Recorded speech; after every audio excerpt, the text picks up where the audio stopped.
Selama ini kan kita udah tahu sendiri lah ya bahwa pinjol-pinjol itu udah banyak sekali yang melanggar aturan dari OJK dengan cara sistem penagihan kasar, terus kemudian juga bahkan ada ancaman, pembunuhan dan yang lain sebagainya. Tapi kenapa kok OJK diam aja ya? Apakah memang benar OJK itu ada kong kali kong dengan pihak pinjol? Di sini saya mau bahas buat teman-teman. Assalamualaikum warahmatullahi wabarakatuh teman-teman semuanya. Pada kesempatan video kali ini saya ingin membahas terhadap yang namanya pinjol ada kong kali kong dengan pihak OJK. Benarkah demikian? Di sini saya mau bahas karena apa ya? Kalau kita lihat di lapangan ya, kalau kita lihat di lapangan itu saya yakin pihak OJK tuh kayaknya tahu deh. Kayaknya loh ya, kayaknya tahu kalau misalkan penagihan yang mengancam, meneror, mengintimidasi, menakut-nakutin, bahkan ada ancaman pembunuhan dalam tanda kutip itu kayaknya OJK juga sudah mendengar beritanya. Dan OJK pun kayaknya juga meyakini terhadap yang namanya ancaman tersebut bukan dari pinjol resmi. Dari pinjol resmi ya, maksudnya dari pinjol yang diawasi oleh OJK. Tapi kenapa kok diam-diam aja? Nah, banyak sekali akhirnya statement ataupun pemikiran dari nasabah, termasuk saya juga, itu mungkin aja pinjol sama OJK itu ada kong kali kong. Mungkin ya teman-teman semuanya, karena nanti kalau misalkan saya bilang pasti, ini nanti bahaya. Nanti ada yang ngasusin lagi. Nah ya teman-temannya, kemarin lagi viral banget lagi yang ngajak kalbe bakal dipenjara.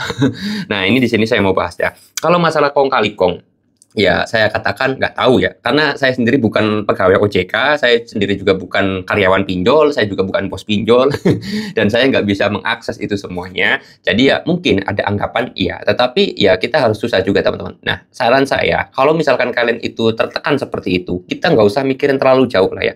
Mikirin terhadap OJK-nya, mikirin terhadap pinjolnya, jangan. Mikirin diri kita aja dulu nih. Karena kalau kita mikirin OJK, itu gede banget. Ya, besar. Kalau kita mikirin OJK itu terlalu besar, terlalu rumit lah. Udahlah, kita mikirin diri kita sendiri aja. Gimana caranya kita itu bisa fokus kerja, bisa fokus cari penghasilan, bisa fokus cari tambahan penghasilan gitu kan, atau bisa usaha gitu ya, buat nambahin duit. Udah, kuncinya di situ aja. Karena percuma juga kita mikirin pinjol itu nggak ada ujungnya.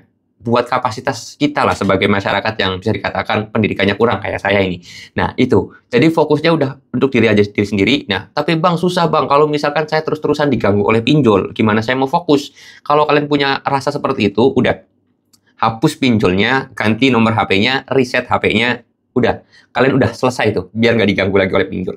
Setelah itu ya udah kalian bisa fokus usaha, fokus kerja, cari penghasilan. Kalau udah duitnya banyak, bayar, udah selesai. Udah, cara terbaik, cara tercepat itu seperti itu. Nggak ada cara lain kalau kalian itu pengen bisa bener-bener 100% lepas dari jeratan pinjol. Dan ya memang nggak ada lagi solusinya. Solusinya gimana bang? Apa laporin aja kita ke OJK biar pinjol tersebut tutup, hutang kita lunas? Itu susah banget teman-teman, susah. Kita mau usaha viralin, saya udah buat video segini banyaknya, tetap aja masih tetap beroperasi pinjol itu susah. Jadi ya sudahlah, jalan terbaiknya adalah seperti itu ya teman-teman semuanya. Ya mudah-mudahan kita udah dikasih rezeki yang banyak, kasih rezeki yang berlimpah, biar bisa lepas dari yang namanya jeratan hutang pinjol ini. Mudah-mudahan yang lagi usahanya cepat besar, yang lagi kerja cepat naik jabatan, biar cepat naik gaji, penghasilan juga nambah gitu ya. Oke, mudah-mudahan video ini bisa bermanfaat buat teman-teman semuanya. Dan tetap saya titip pesan kepada teman-teman semuanya, kalau pengen dapat rezeki yang banyak, jangan lupa sama sang pemberi rezekinya. Oke, saya mau dulu videonya dengan kata assalamualaikum warahmatullahi wabarakatuh.